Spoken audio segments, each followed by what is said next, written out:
It's got a new Garmin GPS on it, Marine E20 radar depth finder also. And as you can see, gauge up, everything works perfectly on the boat.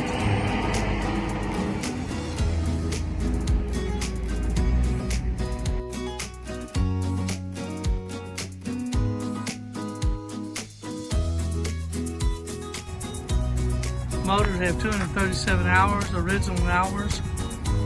Just had them checked out by a master Yamaha dealer. Said the motors are in excellent condition.